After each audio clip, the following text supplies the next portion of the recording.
जैसा कि हम सब जानते ही हैं कि हम सबकी फैमिलीज़ में कोई एक ऐसा इंसान होता ही है जो हर बात पे बहुत ज़्यादा डिबेट करता हो या फिर बहुत कॉन्फिडेंटली बात करता हो।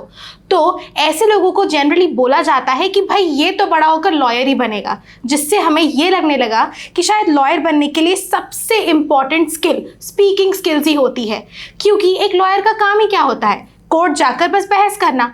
सो हेलो एवरीवन, मैं हूँ काकोली और मैं हूँ विश्ववर्धन। तो हमें ये तो समझ आ गया कि एक लॉयर बनने के लिए आपकी स्पीकिंग स्किल्स अच्छी होनी चाहिए, मगर इसके अलावा ऐसी और कौन सी स्किल्स है जो एक लॉयर में होनी चाहिए, इस वीडियो में हम उसी के बारे में बात करने वाले हैं। साथ ही हम ऐसे 5 बेनिफिट के बारे में भी बात करेंगे जो कि बार काउंसिल ऑफ इंडिया में रजिस्ट्रेशन करवाने से आपको मिल सकते हैं, जो कि होने वाला है इस वीडियो का पार्ट 2, जो कि इंटरेस्टिंग होने वाला है। इसलिए मैं चाहूँगा कि आप उसे मिस आउट बिल्कुल भी ना करें।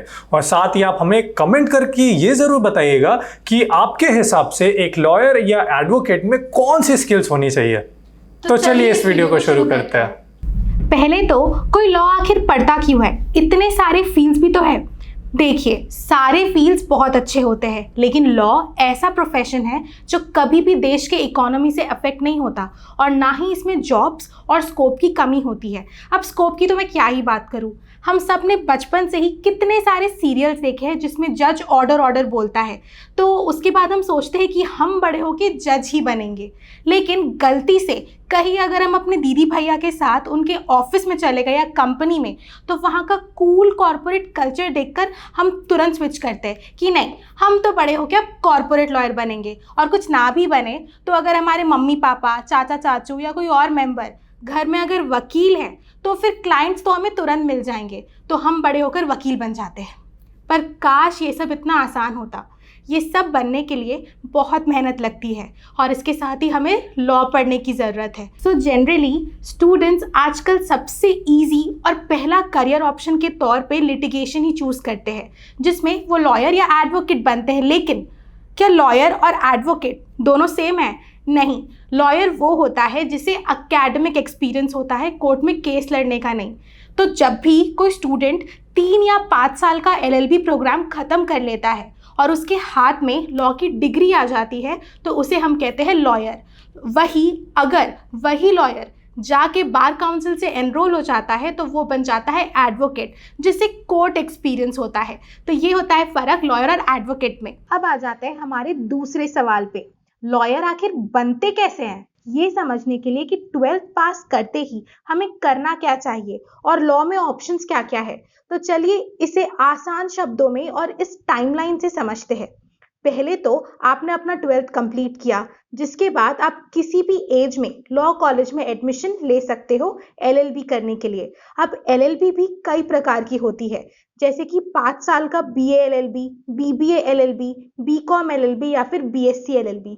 अब ये कॉलेजेस पर डिपेंड करता है कि वो इनमें से कौन सा 5 साल वाला LLB प्रोग्राम प्रोवाइड करते हैं। दूसरा, इसके अलावा आप 12th पास करके या तो अपने पसंद के फील्ड में ग्रेजुएशन करें और फिर 3 साल वाले LLB प्रोग्राम से एनरोल हो जाइए। सो ये है वो 2 तरीके लॉयर बनने के। देन अब एक लॉयर कोर्ट में प्रैक्टिस तो कर नहीं सकता, सो एक एडवोकेट बनने के लिए सबसे पहले वो अपने स्टेट बार काउंसिल से एनरोल होगा। हर स्टेट का अपना रजिस्ट्रेशन प्रोसेस होता है। जनरली किसी भी स्टेट के बार काउंसिल में एनरोल होने के लिए आपको हाई कोर्ट जाके फॉर्म फिलअप करना पड़ता है, जैसे कि छत्तीसगढ़ में। तो इस फॉर्म में सारी इंफॉर्मेशन एक्यूरेट और सही होनी चाहिए, with address, self attested Aadhaar card की कॉपी, फोटो, मार्कशीट्स वगैरह भी लगते हैं। देन एनरोलमेंट की फीस पे करनी होती है, फिर कुछ टाइम बाद एक एनरोलमेंट नंबर आ जाता है। यही enrolment number all India bar council exam यानी AIBE में मदद करता है। सो AIB एग्जाम देने के लिए इस एनरोलमेंट नंबर की हमें ज़रूरत पड़ती है, जिसे bar council of India conduct करवाता है। तो आप स्टेट एनरोल अगर हो भी जाते हो, इसके बाद आपको AIBE का एग्जाम देना पड़ेगा बार काउंसिल ऑफ इंडिया से एनरोल होने के लिए। ये एक ओपन बुक एग्जाम होता है, पर अभी जो AIB एग्जाम होने वाला है उसमें कुछ चेंजेस ला दिए गए हैं, जैसे कि सिर्फ बेयर एक्ट्स विदाउट नोट्स ही अलाउड होंगे, जिसमें कुछ भी ना लिखा हो। ये एग्जाम निकालने के बाद ही आपको सर्टिफिकेट ऑफ प्रैक्टिस मिलता है।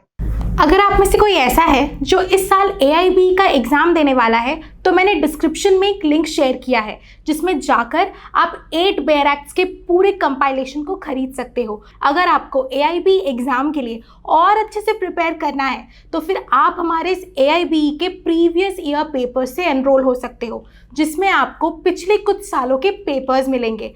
अब हम अगले सवाल को डिस्कस करते हैं कि जब कोई इंसान 12th पास कर लेता है तो उसे 3 ईयर LLB लेना चाहिए या फिर 5 इयर्स।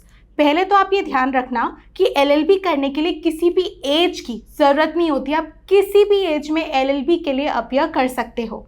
इसके साथ ही अगर 12th के बाद आप 100% श्योर हो कि आपको लॉ ही पढ़ना है तो ब्लाइंडली 5 इयर्स का LLB प्रोग्राम आप ले लीजिए, क्योंकि इसमें एक ही डिग्री में आपको 2 डिग्रीज के फ़ायदे मिलेंगे।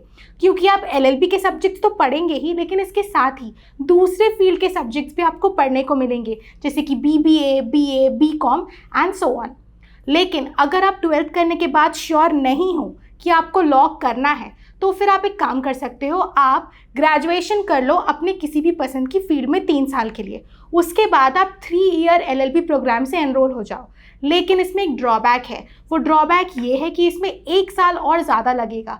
ऐसे ही लॉ बहुत टाइम टेकिंग है, तो इसलिए ज़्यादातर आजकल स्टूडेंट्स 5 ईयर इंटीग्रेटेड कोर्स ही लेते हैं। ये ज़्यादा चलन में है। तो अब under graduate law entrance exams को देख लेते हैं।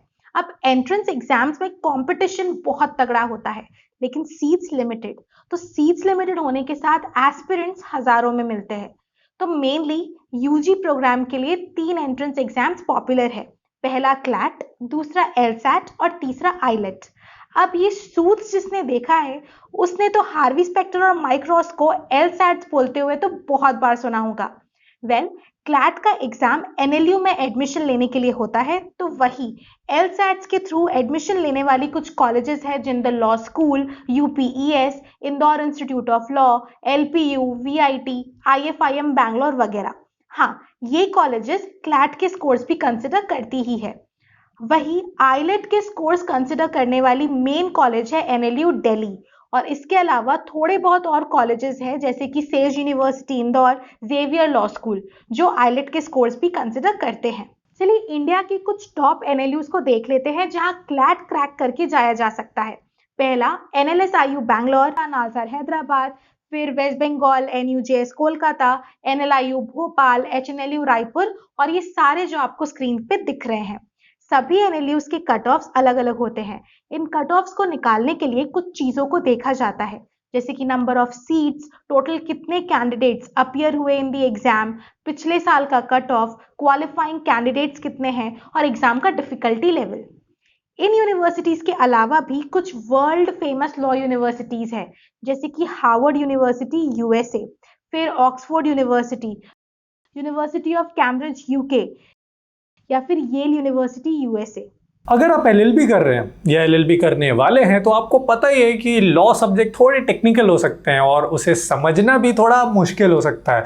तो आपकी इसी परेशानी को दूर करने के लिए हमने लॉ सब्जेक्ट्स पे कोर्सेज बनाए हैं। अगर आपको इन सब्जेक्ट्स को बहुत ही इजी एक्सप्लेनेशन के साथ पढ़ना है तो फिर आप हमारे इस वेबसाइट learn.philology.in को चेकआउट कर सकते हो, जिसमें हमने ढेर सारे कोर्सेज तैयार किए हैं सिर्फ आपके लिए। इसके साथ ही हमारे इंस्टाग्राम पेज को फॉलो करना मत भूलिएगा, जिसमें आपको सारे रीसेंट अपडेट्स मिलेंगे।